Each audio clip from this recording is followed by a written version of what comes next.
সোনারগাঁও হোটেলে বসে ভাত খালি যে মজা, ওই মাঠে বসে ভাত খালি তার চেয়ে বেশি মজা। সত্যি কথা কইছি না, জন্মের সত্যি কথা কইছি। আমিও খাইছি, ডাইল ডুল যা দেয় আশের মতো গেলে চাবায় না। ও খাওয়া দাওয়া বন্ধ করে তাড়াতাড়ি বন্ধ করে তুই একটা খাচ্ছেই না, রোজাদার ব্যক্তি দিয়ে বসে রয়েছে। আর ওরে করছে যে এই সর্বনাশ করছে, ওই যে বড় হুজুর আসতেছে তোরে দিবেন রোজা একেবারে খাওয়াই ছেড়ে যাবে। ও বলতেছে আল্লাহ রে ভয় আল্লাহ না, আর বড় হুজুর রে। এই কথা বাতাসের সাথে উড়িয়ে হুজুরের কানে চলে গেছে। হুজুর আর কথাবার্তা না কইয়ে গুড়ি পায় আইসে লাঙ্গলের গুড়ে তাইলু লাঠি খান উঠোই নিয়ে বাতের মধ্যে গা ঠাইসিয়ে ধরিয়া পাছায় আর পিটি সপা সপ, তোর আল্লাহ রে ভয়েরা লাগবে না, আমারে ভয়ে রোজা থাকতে পারবি। বাড় হইয়ে পাছা সামলা সিলি হয়ে দিত। শয়তান বিয়াদব মুশরিক কাফের, আল্লাহরে ভয় করিস না মানে? যে আল্লাহরে ভয় পায় না সে নামাজ পড়ে না, আল্লাহরে ভয় পায় না পর্দা করে না, আল্লাহরে ভয় পায় না মদ গাঁজা খায়। কাজে ওই লোকটা মানুষকে ভয় পাওয়ার কথা না, মানুষের মাল লুটিয়ে খাবে, মানুষের মাল মারিয়ে খাবে, তাতে তার কি আসে যায়? আল্লাহরই ভয় করে না। আমাদের বাহিদ্দে, এই বাহিদ্দের নাম শুনছেন না? বলমারি বাহিদ্দে, বাহিদ্দের মুজাদ্দেদ হুজুর ছিলেন হযরত মাওলানা আব্দুল আজিজ সাহেব রহমাতুল্লাহ আলাইহি। মুজাদ্দেদ মানে সংস্কারক, আঞ্চলিক মুজাদ্দেদ ছিলেন, বিশাল তেজি মানুষ ছিলেন, স্থানীয় বংশীয় মানুষ, প্রভাবশালী মানুষ ছিলেন। তো ওনার সামনে কেউ বিড়ি কেউ কোনোদিন খাইছে কেউ কইতে পারবে না। যদি শুরুতে জীবনে কেউ একটা খাইছে থাপ্পড় দিয়ে ওরে ওই জায়গা বুঝাইতেছে বিড়ি খাওয়া যাবে না, ওই ভয়তে কেউ বড় হুজুরে দেখলি বিড়ি তো দূরের কথা, কোথায় থেকে কোথায় পালাতো বলা। হুজুর একবার বিলির মধ্যে দিয়ে যাচ্ছে রমজান মাস, তা আগে এখন তো নেই সে পদ্ধতি। আগে কৃষকরা মাঠে হাল চাষ করতো ভোরবেলা থেকে, শেষ রাত্রি চলে যেত চাষ করতে, 8টা-9টার দিকে খাবার নিয়ে যেত না মাঠে, আর ওই মাঠে বসে খানা খাইতেন। খাইছেন নাকি কেউ? এরকম পার্টি আছে না? সোনারগাঁও হোটেলে বসে ভাত খালি যে মজা, ওই মাঠে বসে ভাত খালি তার চেয়ে বেশি মজা। সত্যি কথা কইছি না, জন্মের সত্যি কথা কইছি। আমিও খাইছি, ডাইল ডুল যা দেয় আশের মতো গেলে চাবায় না, বিশাল মজা ওই মাঠের ভাতে। আল্লাহ, তোর রমজান মাসে বাহিদ্দের হুজুর মাঠের মধ্যে দিয়ে হাঁটতেছে, দেখে যে দুই কৃষক হাল চাষ করতে যায়, জোড়া হাল মনে আছে নাকি, একটা আগে একটা পিছে। তো ওরা দাঁড় করিয়ে সকালে খানা খাচ্ছে রমজান মাসে। ওই খাওয়ার সময় হালরে দাঁড় করে রাখে, আর ওই হাতে যে লাঠিটা করে আইলো লাঠি কয়, ঠিক আছে নাকি, আইলো লাঠি লাঙ্গলের গোড়ায় মাটিতে গুজিয়ে ছুঁয়ে ভাত খায়। তো ওই আইলো লাঠি পিছনে, লাঙ্গল গরু পিছনে, ওইভাবে গামছা বিছাইয়া ভাত খাচ্ছে, দস্তারখান বিছাইয়া ডেলার ভিতরে। এর মধ্যে বাহিদ্দের বড় হুজুর আসতেছে। তো হুজুরে দেখে আর একজন আইলো, ও খাওয়া দাওয়া বন্ধ করে তাড়াতাড়ি বন্ধ করে তুই একটা খাচ্ছেই না, রোজাদার ব্যক্তি দিয়ে বসে রয়েছে। আর ওরে করছে যে এই সর্বনাশ করছে, ওই যে বড় হুজুর আসতেছে তোরে দিবেন রোজা একেবারে খাওয়াই ছেড়ে যাবে। ও বলতেছে আল্লাহ রে ভয় আল্লাহ না, আর বড় হুজুর রে। আল্লাহ রে ভয় করলে তো রোজা রাখতাম, কথা তো সত্যি। আল্লাহ রে ভয় করলাম না, আর বড় হুজুর রে। এই কথা বাতাসের সাথে উড়িয়ে হুজুরের কানে চলে গেছে। হুজুর আর কথাবার্তা না কইয়ে গুড়ি পায় আইসে লাঙ্গলের গুড়ে তাইলু লাঠি খান উঠোই নিয়ে বাতের মধ্যে গা ঠাইসিয়ে ধরিয়া পাছায় আর পিটি সপা সপ, তোর আল্লাহরে ভয়েরা লাগবে না, আমারে ভয়ে রোজা থাকতে পারবি। বাড় হইয়ে পাছা সামলা সিলি হয়ে দিত। শয়তান বিয়াদব মুশরিক কাফের, আল্লাহরে ভয় করিস না মানে? আল্লাহর ভয় করবি না কেন? তোর আল্লাহর ভয় আসবে না কেন? রমজান মাসে হাল চাষ করবি, বেলা 10টা পর্যন্ত রোজা থাকবি, রোজা ছাড়বি না। তওবা করে পেশাব পায়খানা করে দিয়েছে বাড়ির টেলায়, ওই সময় আস্তাগফিরুল্লাহ তওবা রেখে হুজুর আপনার পায়ে ধরি, জীবনে আল্লাহ যদি শোষিত রোজা করবো না। মান লাম ইয়াখাফিল্লাহ লাম ইয়াখাফিন্নাস। যত মানুষ অন্যায় করে সম্পূর্ণ আল্লাহকে ভয় না করার কারণে করে। আল্লাহকে যদি শতভাগ ভয় করে, আল্লাহকে যদি শতভাগ ভয় করে, ওই লোকটা কি ঘুমায় থাকতে পারে? ওই লোকটা ঘুমায় থাকতে পারে? মার্ডার কেসের আসামি বহুত দিন পলাই বেড়াইছেন, কোনো মতে আজকে লুকাই পালায় বাগানের মধ্যে বাড়ি এসে ঢুকছেন। আপনাকে আবার শেষ রাত হওয়ার আগে সেরে চলে যেতে হবে, বাড়ির থেকে চলে যেতে হবে, নইলে সকালবেলা কোনোভাবে আজ পাইলে র্যাব পুলিশ যৌথ বাহিনী ঘুরতেছে, ধরে নিয়ে যাবে। এই ভয় আপনার ভিতরে কাজ করতেছে। এত বড় ভয় ভিতরে থাকতে রাত্রে যদিও কিছুক্ষণ বাড়ি থাকেন, স্ত্রীর সাথে আনন্দ ফুর্তি যদিও করেন, আগের মতো তো হবেই না, বরঞ্চ আপনার চোখে এক পলক ঘুম আসবে না।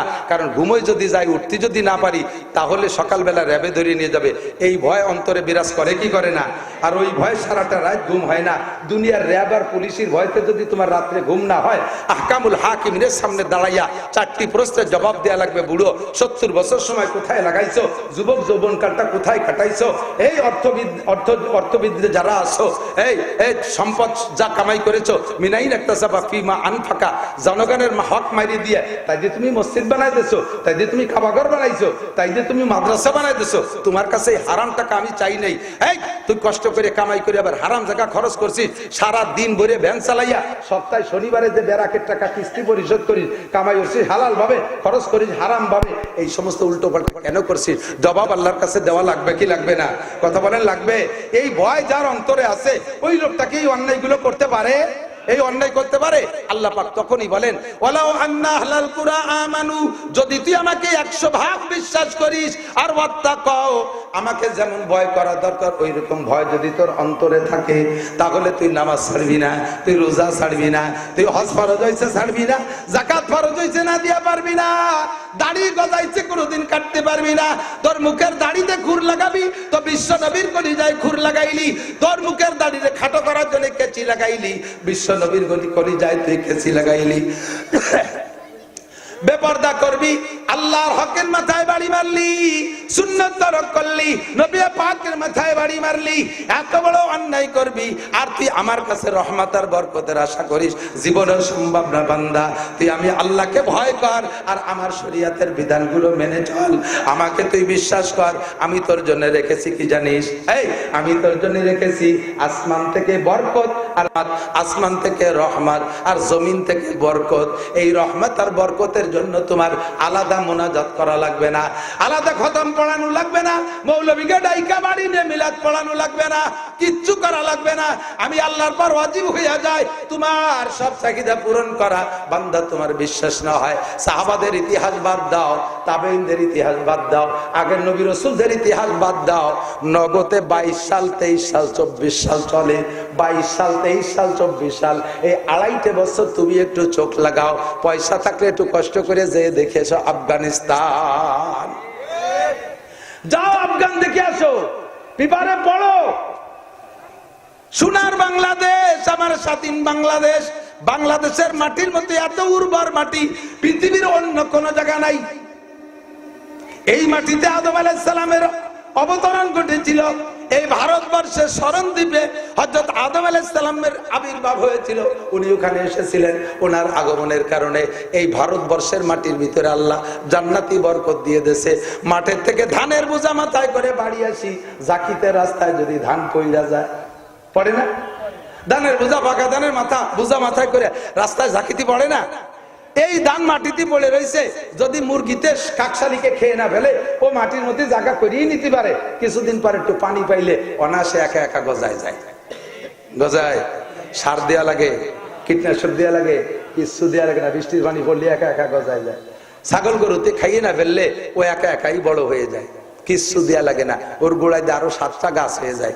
আর প্রত্যেক গাছের মাথায় 3 মাসের পরে যে একটা শীষ হয়, ফিকুল্লি সুম্বুলাতিন মিয়াতু হাব্বা, আল্লাহ কয় ফিকুল্লি সুম্বুলাতিন মিয়াতু হাব্বা, প্রত্যেক শীষের মাথায় 100 করে ধান হয়। বাংলাদেশের মাটি এত শক্তিশালী মাটি, সেই মাটিতে কিচ্ছু লাগে না, গাছ আমের আঠি পড়ে যায়, এমনি গাছ গজাইয়া গাছ হয়ে যায়, খেজুরের আঠি পড়ে যায়, এমনি গাছ হইয়া ফল হওয়া শুরু হয়, তালের আঠি পড়ে যায়, এমনি পড়ে গাছ গজাইয়া গাছে তাল হওয়া শুরু হয়ে যায়। কতক্ষণ ঠিক কি ঠিক না?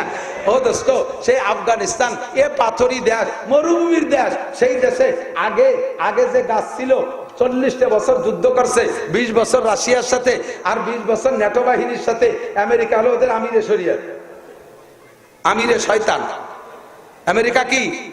আমিরে শয়তান। বলেন আমিরে। দুনিয়ায় ইবলিশ শয়তান আপাতত কোনো কাজ করতেছে না, জো বাইডেনরে খেলাফতি দিয়ে সরিয়ে চলে গেছে। এই আমেরিকাওয়ালা 42কে শক্তিশালী দেশকে একত্রিত করে ন্যাটো বাহিনী নাম বানাইয়া এই 42টি শক্তিশালী বাহিনী দিয়ে বোমা মারতে মারতে তামা তামা করে ফেলাইছে আফগানিস্তানের মাটিকে 20 বছর। আর রাশিয়া আর এক শক্তি 20 বছর মারছে। ও জায়গা তো মানুষ থাকার কথা না, ও জায়গা কোনো গাছপালাই থাকার কথা না, মাটি তামা হয়ে গেছে। আগে যে সেই সময় যে ডালিম গাছগুলো ছিল তাদের ওই আমলে রুশরা এবং আমেরিকানরা শাসন করছে, যে ডালিম গাছগুলো ছিল, গাছে ডালিম হইতো, 1 কেজি ডালিম হইতে 4টে ডালিম লাগতো, 250 গ্রাম সাইজ ছোট ছোট ডালিম হইতো। সেই গাছ রয়ে গেছে, ওই নেটো বাহিনী পালাইছে, রাশিয়া তো আরো আগে পালাইছে, মুল্লাগিয়াতে দেশ আসছে, শরিয়াতের কোরআনের বিধান 100% বাস্তবায়ন হচ্ছে। 100 ভাগ পর্দা, টুপি হবে, দাড়ি কোনো যুবক কাটতে পারবে না, মেয়েরা চাকরি করবে না, মেয়েরা ঘরে বসে আরামসে ভাতা পাবে, আরামসে খাবে। তারা মহিলা নরম জাতি, তারা কেন খাটিয়ে খাবে? তারা আমাদের আদরের জাতি, তারা আমার মা, ঘরে বসে আরামে সম্মানের সাথে খাবে। তারা লেখাপড়া করবে, কোরআন হাদিস পড়বে, তাদের ডাক্তার ইঞ্জিনিয়ার দরকার নাই, তাদের মুফতি মুহাদ্দিস দরকার নাই, তারা ওয়াজ করবে না, ইমামতি করবে না, কাজেই তারা সম্মানের সাথে ঘরে বসে খাবে। এই সম্মান তাদেরকে দিয়েছে। বেনামাজি কেউরে পালি তার খবর আছে, মদ গাঁজা পাইলে তার খবর আছে। এইভাবে শরীয়তের বিধান 100% বাস্তবায়ন করার কারণে সেই ডালিম গাছ সেই জায়গায় আছে, যেই ডালিম গাছে 1 কেজি ডালিম হতে 4টে ডালিম লাগতো, এখন সেই গাছের একটা ডালিমে 1 কেজি হয়। গাছ পাল্টাই নেই, সেই গাছ কি পাল্টে গেছে বলেন তো? সংবিধান পাল্টে গেছে। মানব রচিত সংবিধানকে লাথি মাইরা কুরআনী সংবিধানকে বাস্তবায়ন করেছে আল্লাহ পাক রব্বুল আলামিন। আসমান থেকে রহমত, জমিন থেকে বরকত উগাই দিয়েছে। আসমান থেকে রহমতের দরজা, জমিন থেকে বরকতের দরজা। খনিজ সম্পদ যেখানে হাত দিয়েছে মোল্লারা তা পেয়ে যাচ্ছে। মোল্লারা ইঞ্জিনিয়ারও না, ডাক্তারও না। আমাদের দেশে কয় হুজুররা যদি ক্ষমতা পায় চালাবে কিভাবে? ওদের তো ডিসিও আর বুদ্ধি নাই, ওসিও আর বুদ্ধি নাই, উনি বিসিএস ক্যাডার না। ওই মোল্লাকে কাছে শুনিয়াছো, ইংরেজিতে তারা আলিফও জানে না। বিশ্বের ভিতরে সবচাইতে সুন্দর চালাইতেছে। মাত্র 2 বছরে তাদের রেমিটেন্সের দাম হয়েছে বিশ্বের ভিতরে রোল নাম্বার 3। আমেরিকার ডলারের চাইতে সে মোল্লাকে টাকার দাম বেশি হয়ে গেছে। তাদেরকে আল্লাহ তাআলা সব প্রযুক্তি শিখাই দিয়েছে। কত মাইল সুড়ঙ্গ রাস্তা, পাহাড়ের ভিতর দিয়ে সুড়ঙ্গ করে রাস্তা করেছে, যা আমেরিকানরাও করে যেতে পারে নাই, ওই রাশিয়াওয়ালারা করে যেতে পারে নাই। সেই মরুভূমির ভিতরে মোল্লারা খাল কাটিয়া বিশাল খালেরটা বানাই ফেলে। সবাই দেখে আশ্চর্য হয়, মোল্লারা পারলো কি করে? জাপানের গাড়ির চাইতে অত্যাধুনিক গাড়ি এই মোল্লারা তৈরি করে ফেলাইছে। মোল্লারা আইএবিএম এ পাস করে নাই, ইংরেজি পড়ে নাই, সায়েন্স বিজ্ঞান পড়ে নাই। আল্লাহ তাআলা কোরআনের সায়েন্স দিয়ে তাদের মাথাটাকে ভরপুর করে দিয়েছে। কথা বলেন ঠিক ঠিক না? ঠাট্টা করো না, ব্যঙ্গ করো না, বিশ্বাস করো আল্লাহর উপরে। আমি সব সময় বলেছি আমাদের এই বেল্টটা আওয়ামী লীগের বেল্ট, এখানে আওয়ামী লীগ বেশি। আমি তাদেরকেই বলি, মাননীয় প্রধানমন্ত্রীর কাছে এই বার্তা বহুবার পাঠাইছি, কিন্তু আমাদের নেতারা স্টেজে বসে শোনে, ওই পর্যন্ত শোনার পরে লাগাইতে উঠে চলে যায়, সব ভুলে যায় পাতি শিয়ালের মতো। শিয়াল রাত্রি বসে মুরাকাবায় বসে, নামাজ কালাম ছাড়াই মুরাকাবায় বসে, বসে লেজ পাছানোর তলে দিয়ে এরকম ধ্যান করে ও টের পায় কোন মুরগির দরজা খোলা আছে, কাগে মুরগির ঘরের দরজা ঢিলে আছে, কোন ভাবে টান দিলি খুলবে, সব ওর মুতালার মধ্যে এসে যায়। ও টের পায়। যখন নিয়ত করে রওনা দেয়, লেজ জাড়াইতে উঠলি সব ভুলে যা, আরে কি হলো? তাহলে জায়গায় বসে থাকলে তো মুরগি হাতে আসবে না, জাতি তো হবে, তা উঠে 8 দিনে যায় ভুলিয়ে। এই জায়গায় বসে পড়াই দিছি, বাংলাদেশ সরকারের হাতের থেকে ক্ষমতা যাবে না, কোনোদিন যাবে না। আমি 3টে পরামর্শ দিছি, অনলি 3টে পরামর্শ, আর পরে শেষের দিকে এসে আরেকটা বাড়াই দিছি। 1 নম্বর পরামর্শ দিছি, মাননীয় প্রধানমন্ত্রী কত বিল পাস করলেন, কত বিল পাস করলেন, মাত্র এই কয়টা বিল পাস করেন। জাতীয় সংসদ থেকে বাংলাদেশ মুসলমানের দেশ, এই ধর্ম নিরপেক্ষতার দেশ, এর মানে হলো হিন্দুরা হিন্দুদের ধর্ম পালন করবে, আমরা হস্তক্ষেপ করব না। বুদ্ধরা তাদেরটা করবে, খ্রিস্টানরা তাদেরটা করবে, আমরা সংখ্যাগরিষ্ঠ মুসলমান, আমাদের ধর্মীয় প্রাধান্যতা থাকতে হবে। কথা বলেন ঠিক ঠিক না? দুঃখ লাগে আমাদের মাহফিল আর হিন্দুদের পূজা পাশাপাশি 2 মাঠ, পাশাপাশি 2 মাঠ। হুজুররা তো আর হিন্দুকে পুজোর তারিখ মিল করে অত খবর রাখে না। ইন্ডিয়া ডায়েরি দেখে বক্তাকে যে তারিখে পাইছে সেই তারিখে মাহফিলের ডেট নিয়ে আসে, ঘটনা করে পুজোর সাথে বেজে গেছে। বাস, বাংলাদেশ সরকার পুজোটা চলবে, মাহফিলটা বন্ধ। চলছে কি চলছে না? কথা বলে, পুজোটা চলবে, মাহফিলটা বন্ধ। পূজার ভিতরে কোনো দিক নির্দেশনা নাই, কি বলবা না বলবা আমাদের বলে দেওয়া হয়, এটা বলতে হবে। বাহারহাল সবকিছু মিলে আমি বলেছি ধর্ম নিরপেক্ষ, যার যার ধর্ম সেই সে পালন করবে। তবে 3টে কথাকে বাস্তবায়ন করে দেন জাতীয় সংসদ থেকে। 1 নম্বরে নামাজ বাধ্যতামূলক, মুসলমানের সাবালেক সন্তান পড়তেই হবে। একমত? ভুল কইছি? ভুল কইছি? হিন্দুরা আমার সাথে একমত। জি, আপনাদের ইবাদত আপনারা করেন, আপনাদের ইবাদত আপনারা করেন। কয় যে হুজুর এই নামাজে সংসদ থেকে পাস করতে হবে, এটা আপনারা ওয়াজ করে বুঝাই দেন। আরে মিয়া, আমরা তো ওয়াজ জীবন ভরে করতেছি, এত শোনে না। এ তো এর পিছনে লাগবে কিছু লাঠি। কি লাগবে? ওই বাহিরদের হুজুর সে আইলেও লাঠি লাগবে, কথা বল না? আইলেও লাঠি সাথে না গেলি খালি আল্লাহর ভয়তে রোজা রাখে না, দুলাইও লাগে। মাঝে মাঝে কই গত 2 বছর আগে এই দক্ষিণবঙ্গে একটা পানির জোয়ার আসছিল, তা আমরা তো মধুমতির পাড়ে, আমাদের নদীতে বেশ জোয়ার হয়েছে। ওই জোয়ারে আল্লাহু আকবার কুমির উঠে আসছে এইদিকে। তো যতদূর মধুমতি নদী পানি তো মিঠা, নদীর 2 পাড়ে যত মহিলারা সবাই নদীতে গোসল করে, আর নদীতে গোসল করে ওই জায়গাতে কাপড় টাপড় পাল্টায় বাড়ি যায়। কত ওয়াজ করছি, মহিলাকে মোটে নদীর থেকে ফিরেতে পারি না, কোনোভাবেই নদীর থেকে উঠতে পারি না। হঠাৎ করে আমার মাদ্রাসার ছেলেরাও নদীতে গোসল করে, আমার মধুমতিতে ওইনে ঘাট পাকা করা। হঠাৎ করে এই 2 বছর আগে 3টে কুমির এসে আমার মাদ্রাসার সামনে বেশি পড়ছে। কুমির কুমির, আরে বাবা, সে মহিলারা কাপড় চুপড় বেলায় ধুয়ে দৌড়, 3 মাসের মধ্যে আর নদীর কাছে আসে নাই। এটাই বলতে চাই, জীবন ভরে নদীতে আসা ঠেকানোর জন্য ওয়াজ করছি, ঠেকাতে পারি নাই, কুমিরই ঠেয়ে ফেলাইছে। কাজেই আমাদের ওয়াজের সাথে সাথে কিছু সরকারি কুমির লাগবে, কিছু সরকারি কুমির লাগবে। পুলিশে যাবারে করোনার বাহানা দিয়া সারা বাংলাদেশের মসজিদগুলো খালি করে দিয়েছেন। কিয়ামতের ময়দানে আল্লাহর কাছে জবাব দেওয়া লাগবে। আল্লাহ বলবে, তুমি করোনা পরবর্তীতে মসজিদগুলো ভরিয়ে দিলে না কেন? কালে এটা কি সম্ভব? কে কোন জায়গা ভরে না ভরে তাই না তাই, আমি কিভাবে এত মানুষের মসজিদে ডেকে আনবো? আল্লাহ কাছে যে খালি করতে পারে সে ভর্তিও পারে, যে খালি করতে পারে ভর্তিও পারে। পুলিশ দিয়ে তুমি সব মসজিদগুলো খালি করে দিলে, সেই পুলিশ দিয়ে কেন মসজিদগুলো ভরিয়ে দিলে না? জবাব দেওয়া লাগবে কি লাগবে না? লাগবে কি লাগবে না? খালি করা যত সহজ, বড় অত কঠিন না। খালি করা যত কঠিন, বড় অত কঠিন না। শুধুমাত্র 3-4-5টা ফুলা পান্ডে নামাজের সময় দেখতেছে যে বাইরে বসে গাঁজা খাচ্ছে অথবা মোবাইলে গেম খেলতেছে, ওদিকে মসজিদে নামাজ হচ্ছে। ওই 3ডে ভাষায় তুলে 3-3টে বাড়ি দিয়ে ফেসবুকে ছাড়িয়ে দেবে, আর জিন্দেগিতে নামাজের সময় ফেসবুকে খেলবে না, ঠিক না? ওরে বাবা, লাগছে ধুমসা লাগা হাসি নিয়ে নামাজের পিছনে লাগছে। সারা বাংলাদেশ আল্লাহর রহমতে পক্ষে এসে যেত, পক্ষে এসে যেত। আর নামাজটা যদি এভাবে সরকার আদায় করে নিত, সুদ বন্ধ হতো, ঘুষ বন্ধ হতো, যেটা আল্লাহর ওয়াদা। আল্লাহ পাক বলেন, ইন্নাস সালাতা তানহা আনিল ফাহশাই ওয়াল মুনকার ওয়ালা যিকরুল্লাহি আকবার। একমাত্র নামাজ এমন একটা তাবিজ, যেই তাবিজ দেয় সকল রোগ থেকে সুস্থ করে দেয়। এই জন্য বলছি, নামাজের বিলটা জাতীয় সংসদ থেকে পাস বিগত কেউ করে নাই। বিএনপির আমলেতে বলতে বলতে আসছি, তারাও শোনে নাই। পরবর্তীতে আমলিগও 16 বছর শুনলো না। বর্তমানে যে মুরব্বীরা আইছেন, আপনাদের কাছে ইউটিউবের মাধ্যমে পাঠাই দেই, আপনারাও ভালো কিছু করতে পারবেন।